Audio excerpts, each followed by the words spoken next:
Assalamualaikum warahmatullahi wabarakatuh. Kali ini kita belajar fisika pada bab suhu dan kalor. Pernahkah kamu berpikir kenapa air es terasa dingin dan air mendidih terasa panas? Jika jawabanmu dingin karena es dan panas karena api, mari kita belajar lagi. Jawabannya adalah karena air es dan air mendidih memiliki suhu yang berbeda. Suhu yang rendah biasanya kita sebut dengan dingin, sedangkan suhu yang tinggi biasanya kita sebut dengan panas. Lalu, apakah suhu itu? Suhu didefinisikan sebagai ukuran derajat atau panas dinginnya suatu benda. Suhu dikenal juga dengan sebutan temperatur. Bagaimana cara mengukur suhu? Panas dan dinginnya suatu benda dapat kita rasakan melalui indera peraba, yaitu kulit. Namun, apakah kulit dapat mengukur suhu benda dengan tepat? Jawabannya tidak. Mengukur suhu dengan menggunakan indera peraba artinya kita hanya mengandalkan perasaan. Perasaan jelas tidak bisa kita jadikan tolok ukur untuk menentukan derajat suhu suatu benda karena bersifat relatif. Maka dibutuhkanlah sebuah alat untuk mengukur suhu dengan tepat dan diakui semua orang. Alat pengukur suhu dinamakan termometer. Termometer berasal dari bahasa Latin thermo yang artinya panas dan meter yang artinya mengukur. Apakah satuan suhu pada termometer sama? Jawabannya tidak.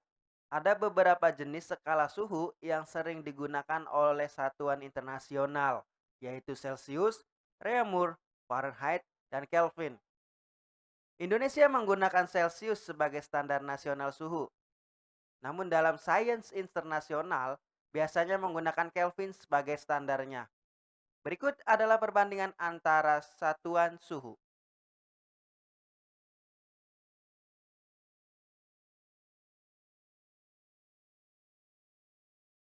Contoh konversi suhu. Pada tabel konversi perubahan derajat Celcius dengan Kelvin adalah C ditambah 273. Artinya, jika pada skala Celcius bernilai 100 derajat, maka dalam Kelvin 100 ditambah 273 sama dengan 373 Kelvin. Walaupun angkanya berbeda, tetapi itu senilai. Tidak ada yang lebih kecil ataupun lebih besar. Kalor. Kalor dalam fisika biasanya dilambangkan dengan huruf Q. Keberadaan kalor dalam suatu zat dapat diketahui dengan mengukur suatu zat tersebut. Karena kalor dapat kamu rasakan sebagai panas atau dingin. Kalor merupakan bentuk energi. Teori ini dikemukakan oleh James Prescott Joule, seorang ilmuwan fisika berkebangsaan Inggris. Satuan untuk kalor adalah Joule. Suatu zat apabila mendapat pertambahan atau pengurangan kalor akan berpengaruh terhadap suhu dan wujud zat. Contoh pada tabel berikut. Misalkan dari cair menjadi padat disebut membeku. Kejadian ini melepas kalor. Dari padat menjadi gas disebut menyublim, memerlukan kalor. Dari gas menjadi cair disebut mengembun, melepaskan kalor. Dari cair menjadi gas disebut menguap, memerlukan kalor. Dari gas menjadi padat disebut mengkristal, melepaskan kalor. Dari padat menjadi cair disebut mencair, memerlukan kalor.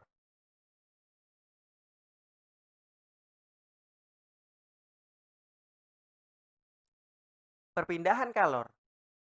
Perpindahan kalor atau panas berdasarkan mediumnya terbagi menjadi tiga jenis, yaitu konduksi, konveksi, dan radiasi. Kalor adalah energi yang berpindah dari suhu yang tinggi ke suhu yang rendah. Benda yang tidak bisa menghantarkan suatu panas disebut isolator. Konduksi. Konduksi yaitu merupakan perpindahan panas melalui zat padat yang tidak ikut mengalami perpindahan. Artinya, perpindahan panas atau kalor tersebut pada suatu zat tersebut tidak disertai dengan perpindahan partikel-partikelnya. Contoh terjadinya konduksi. Benda yang terbuat dari logam akan terasa hangat atau panas jika ujung benda dipanaskan. Misalnya ketika saat kita memegang kembang api yang sedang dibakar. Knalpot motor menjadi panas saat mesin dihidupkan. Tutup panci akan menjadi panas saat dipakai untuk menutup rebusan air. Mentega yang dipanaskan di wajan menjadi meleleh karena panas. Konveksi. Konveksi yaitu merupakan perpindahan panas melalui aliran yang zat perantaranya ikut berpindah. Jika partikelnya berpindah dan mengakibatkan kalor merambat, maka akan terjadilah konveksi. Konveksi terjadi pada zat cair dan gas. Contoh terjadinya konveksi. Gerakan naik turun air ketika saat dipanaskan. Gerakan naik dan turunnya kacang hijau, kedelai, dan lainnya pada saat dipanaskan.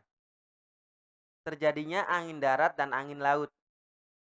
Gerakan balon udara, asap cerobong pabrik yang membumbung tinggi. Radiasi. Radiasi yaitu merupakan perpindahan panas tanpa zat perantaranya. Radiasi juga biasanya dapat disertai cahaya. Contoh terjadinya radiasi. Panas matahari sampai ke bumi walau hanya melalui ruang hampa. Tubuh terasa hangat pada saat berada di dekat sumber api. Menetaskan telur unggas dengan lampu. Pakaian menjadi kering ketika dijemur di bawah terik matahari. Pengaruh kalor terhadap suhu zat. Pertambahan kalor pada suatu zat akan menaikkan suhu zat, dan pengurangan kalor akan menurunkan suhu zat. Dalam pertambahan kalor pada suatu zat dikenal dengan istilah kapasitas kalor, dilambangkan dengan huruf H. Kapasitas kalor adalah banyaknya kalor yang dibutuhkan oleh suatu zat untuk menaikkan suhunya sebesar 1 derajat Celcius atau 1 Kelvin. Definisi kapasitas kalor sama dengan definisi 1 kalori.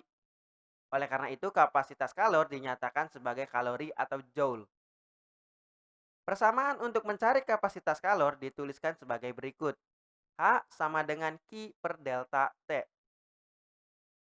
Di mana H sama dengan kapasitas kalor, satuannya adalah joule per derajat Celcius atau kalori per derajat Celcius.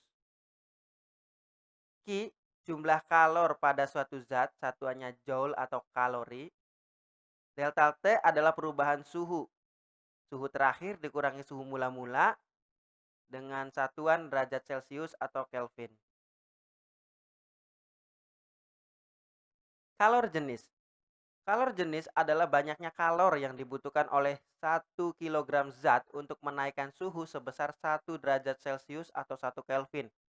Besarnya kalor jenis dapat diukur dengan menggunakan kalorimeter.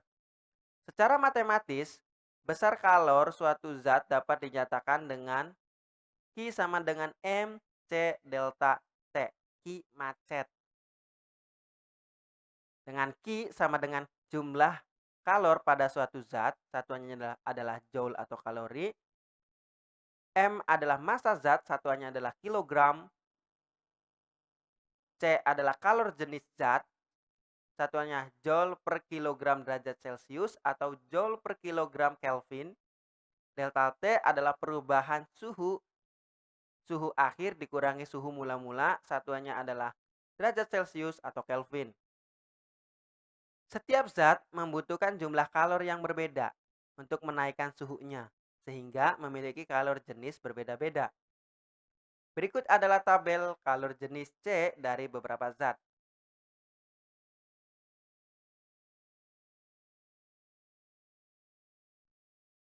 Sekian penembahasan fisika kali ini, semoga bermanfaat. Jika ada pertanyaan silahkan tulis di komen. Wassalamualaikum warahmatullahi wabarakatuh.